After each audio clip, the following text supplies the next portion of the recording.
20वीं सदी का एक ऐसा महानायक जो अपने जीते जी भी सबके लिए एक मिस्ट्री बना रहा और आज 35 साल बाद भी वो लोगों के बीच एक कंट्रोवर्शियल टॉपिक बना हुआ है। हम बात कर रहे हैं ओशो की, एक ऐसी हस्ती जिनके फॉलोअर्स आज भी हर जगह फैले हुए हैं और कुछ तो आज भी ओशो को भगवान की तरह पूजने में विश्वास रखते हैं। ये बात है 1970 की, जब ओशो इंडिया के सबसे बड़े स्पिरिचुअल लीडर बनकर उभरे। आप इनकी पॉपुलैरिटी का अंदाजा इस बात से ही लगा सकते हो कि इनके फॉलोअर्स ने अमेरिका में इनके नाम का एक पूरा शहर ही बसा दिया था, जिसका नाम था रजनीशपुरम। लेकिन ओशो अपनी सक्सेस और पॉपुलैरिटी के साथ साथ एक कंट्रोवर्शियल फिगर भी बने रहे। इनकी पूरी लाइफ जर्नी कंट्रोवर्सीज से भरी हुई है। इन्हीं कंट्रोवर्सीज के चलते ओशो का इंडिया छोड़ के अमेरिका जाना, वहां अपनी खुद की सिटी को एस्टेब्लिश करना, अमेरिकन गवर्नमेंट द्वारा ओशो पे लिए गए एक्शंस और 21 देशों में ओशो की एंट्री को बैन किया जाना, ये सब उनकी कंट्रोवर्शियल लाइफ का एक पार्ट रहा है। लेकिन फिर भी इन कंट्रोवर्सीज के बावजूद ओशो की लेगेसी आज भी पूरी दुनिया में जीवित है। उनकी टीचिंग्स और मेडिटेशन की टेक्निक्स को आज भी लाखों लोग उसी तरह फॉलो करते हैं जैसे पहले किया करते थे। इसका एक कारण ये भी है कि ओशो की जीवन जीने की फिलॉसफी लोगों को बांधती नहीं है, बल्कि उन्हें सोसाइटी के बंधनों से मुक्त करती है। यही कारण है कि उनकी टीचिंग्स आज के समय में भी रेलेवेंट है। एक सिंपल फिलॉसफी टीचर से इंडिया का सबसे बड़ा स्पिरिचुअल गुरु बनना और अमेरिका में अपनी खुद की सिटी बसाने तक का सफर ओशो के लिए आसान नहीं था। उनके लाइफ में कई सारे ऐसे इंसिडेंट्स हुए जो हमें ओशो की डार्क साइड को दिखाते हैं। आज भी ओशो एक मिस्ट्री बने हुए हैं। तो कैसा था रजनीश से ओशो बनने तक का सफर, चलिए आज डिटेल में समझते हैं। ओशो का जन्म 11 दिसंबर 1931 को कुशवाड़ा मध्य प्रदेश की एक जैन फैमिली में हुआ था और इनका असली नाम था चंद्रमोहन जैन। ओशो जब भी अपनी लाइफ के बारे में बात किया करते तो वो अक्सर ये बताते थे कि उनको बचपन से ही हर एक चीज पे सवाल करने की आदत थी। वो हर एक चीज के पीछे के लॉजिक को ढूंढते थे और उनके इसी आदत के चलते उन्हें एक बार कॉलेज से भी निकाला गया था। ओशो ने 1951 में अपनी पहली पब्लिक स्पीच जैन कम्युनिटी द्वारा ऑर्गेनाइज किए गए सर्वधर्म सम्मेलन में दी, जहां उन्होंने कुछ ऐसी बातें कही जिससे उस सम्मेलन में मौजूद लोगों का ध्यान ओशो की ओर अट्रैक्ट हुआ।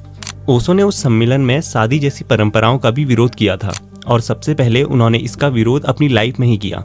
जब उनके पेरेंट्स उनकी शादी की बात उनके सामने रख रहे थे तो उन्होंने इसके लिए साफ मना कर दिया।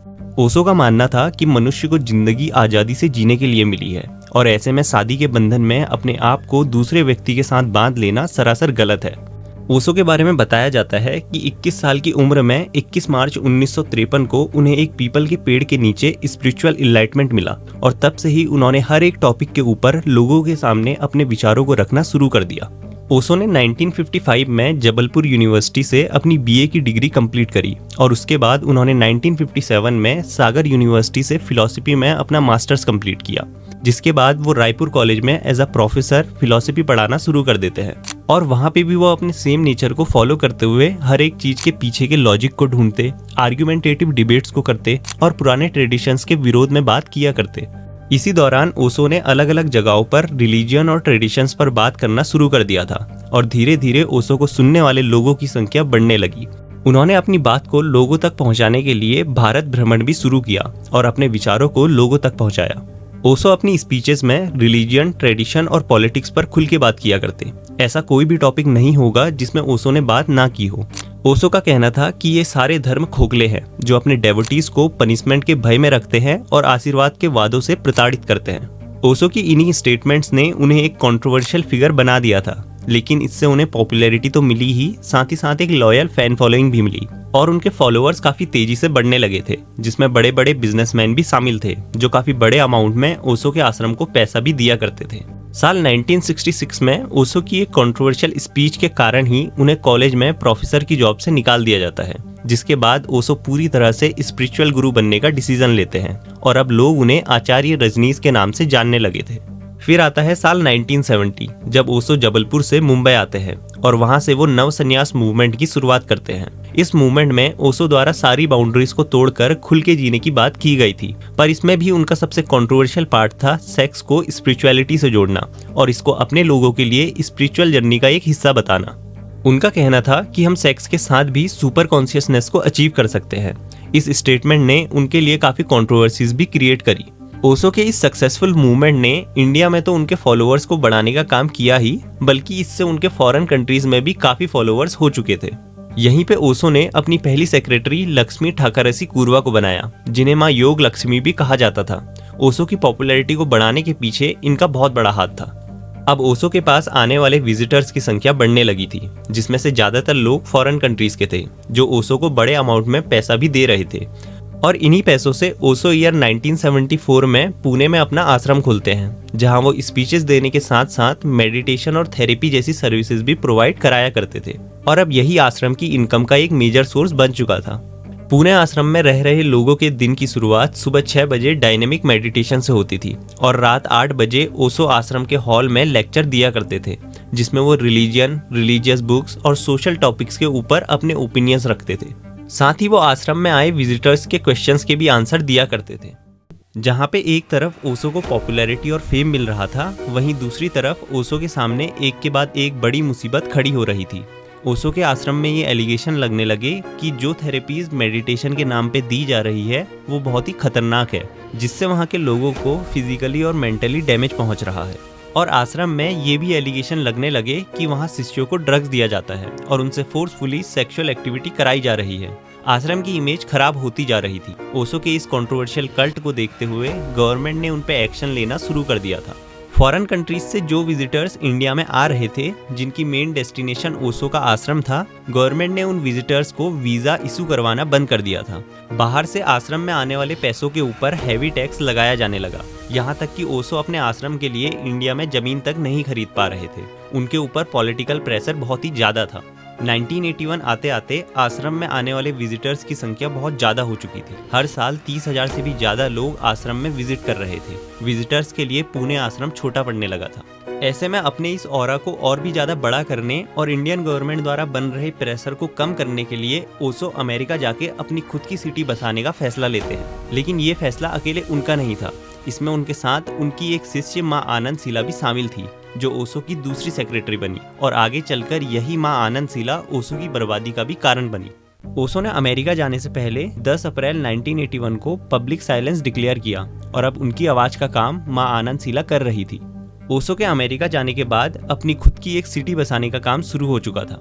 माँ आनंद शिला के पति जॉन सेल्फर ने अमेरिका के ओरेगन शहर में मौजूद एक डेजर्ट के पास वास्को काउंटी नाम की एक जगह पे 260 किलोमीटर स्क्वायर के एरिया में फैले एक लैंड को $5.7 मिलियन में खरीदा और वहां ओशो के रजनीशपुरम को बसाने का काम शुरू किया। साल 1983 तक ओशो के हजारों फॉलोअर्स ने उनके लिए एक पूरी सिटी बना के तैयार कर दी थी, जिसमें शॉपिंग मॉल, हॉस्पिटल, होटल्स और ट्रांसपोर्टेशन से लेकर पुलिस डिपार्टमेंट जैसी फैसिलिटीज शामिल थी और इनका अमेरिका की गवर्नमेंट से कोई भी लेना देना नहीं था। अब रजनीशपुरम में ओशो के शिष्य आकर बसने लगे थे, बल्कि रजनीशपुरम के साथ साथ लोगों ने ओरेगन में अपनी जमीन लेना शुरू कर दिया था। उस समय बॉलीवुड के एक चमकते सितारे विनोद खन्ना भी ओशो की बातों को लेकर इतने इंस्पायर हुए कि उन्होंने एक्टिंग को छोड़कर ओशो के रजनीशपुरम में गार्डनिंग का काम किया। ओशो के रजनीशपुरम के इस्टेब्लिश हो जाने के बाद अमेरिका में उनकी पॉपुलैरिटी और भी ज्यादा बढ़ चुकी थी। बड़े बड़े रिच बिजनेसमैन, डेवोटीज ओशो के आश्रम में आया करते थे। उस समय ओशो एक लग्जूरियस लाइफ जी रहे थे। एक समय में उनके पास 90 से भी ज्यादा रोल्स रॉयस कार्स थी। उनके डेवोटीज चाहते थे कि ओशो के पास 365 रोल्स रॉयस कार्स हो और वो हर दिन एक नई कार में घूमे। रजनीशपुरम में चल रही सारी एक्टिविटीज को माँ आनंद शिला ही देख रही थी। ओरेगन शहर में इमिग्रेंट्स आकर बस रहे थे और वहाँ के लोकल रेजिडेंट इस चीज को लेकर बहुत ही परेशान थे। वो लोग सरकार से मदद मांग रहे थे। धीरे धीरे ओरेगन शहर का नक्शा पूरी तरह से बदल चुका था। अमेरिकन गवर्नमेंट भी इस चीज को देख रही थी और उन्हें भी इस चीज को लेकर काफी चिंता थी, क्योंकि रजनीशपुरम के बसने से पहले 18 नवंबर 1978 को गयाना के जॉर्ज टाउन में भी एक ऐसे ही स्पिरिचुअल लीडर जिम जॉन्स ने अपनी एक सिटी बनाई थी और वहां भी ओशो की तरह सिमिलर काइंड ऑफ एक्टिविटीज कराई जाती थी। लेकिन एक समय वहां पे मास मर्डर और सुसाइड का केस सामने आया था, जहां 900 से भी ज्यादा लोगों को एक साथ पॉइजन देके मार दिया गया था। मरने वाले लोगों में ज्यादातर संख्या अमेरिका के ही लोगों की थी और वहां की गवर्नमेंट अब तक इस चीज को नहीं भुला पाई थी। लोगों द्वारा ओशो के इस कल्ट के खिलाफ आवाज उठने लगी। साथ ही ये एलिगेशंस लगने लगे कि आश्रम में मेडिटेशन के नाम पे जो एक्सपेरिमेंट किए जा रहे हैं उससे बायो टेरर अटैक का खतरा है। साथ ही वहाँ पे ड्रग्स को यूज करने के भी एलिगेशंस लगे।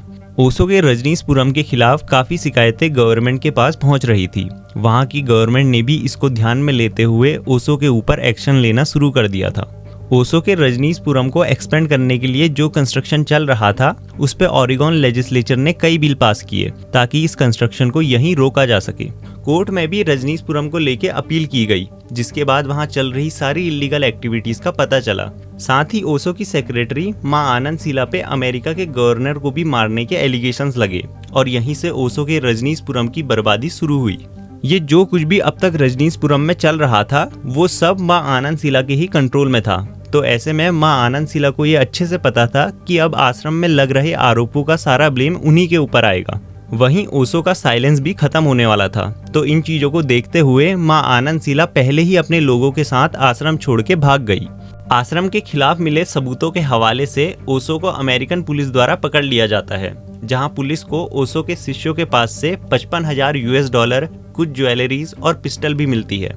इसके बाद ओशो पे लगे इमिग्रेशन फ्रॉड, ड्रग्स और बायो टेरर अटैक जैसे एलिगेशंस के चलते उन्हें 12 दिन तक अमेरिका की जेल में ही रखा गया और अमेरिका के कहने पर 21 देशों ने ओशो की एंट्री को बैन कर दिया था।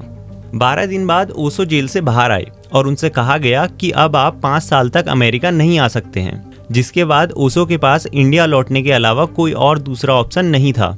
साल 1985 में ओशो इंडिया वापस आए और पुणे आश्रम में रहने लगे। अब वहीं पे वो लेक्चर दिया करते थे। ओशो अक्सर ये बोला करते थे कि उन्हें अमेरिका की जेल में स्लो पॉइजन दिया गया था। अमेरिका से लौटने के बाद उन्हें काफ़ी हेल्थ प्रॉब्लम्स हुई, जिसे वो स्लो पॉइजन का ही असर बताते थे। 19 जनवरी 1990 को 60 साल की उम्र में ओशो की डेथ हुई, लेकिन ओशो की डेथ भी उन्हीं की तरह आम नहीं थी। उनकी डेथ भी एक मिस्ट्री बन के रह गई। आज भी ओशो की डेथ को लेकर अलग अलग थ्योरीज बताई जाती है, लेकिन एक कॉमन थ्योरी ये बताती है कि ओशो को उन्हीं के करीबी लोगों ने पॉइजन देके मार दिया था, जिसके पीछे का एक बड़ा रीजन उनकी प्रॉपर्टी पे कब्जा करना था।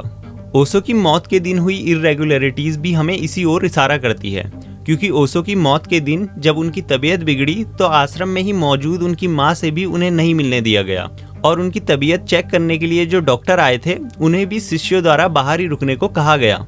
साथ ही बाद में ये भी पता चला कि ओशो के डेथ सर्टिफिकेट में डॉक्टर से मौत का रीजन हार्ट अटैक लिखने को कहा गया था।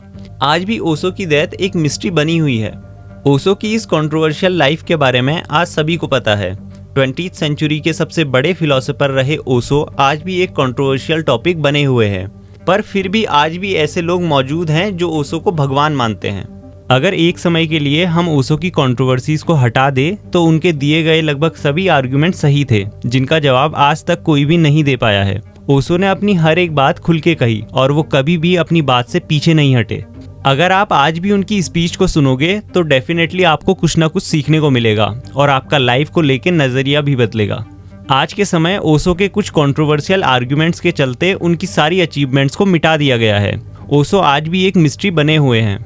तो आई होप आपको ये वीडियो पसंद आया होगा। तो ऐसी ही और वीडियोस को देखने के लिए प्लीज़ चैनल को सब्सक्राइब करें और बेल नोटिफिकेशन को ऑन करें ताकि हमारी वीडियो का नोटिफिकेशन सबसे पहले आपके पास पहुंचे।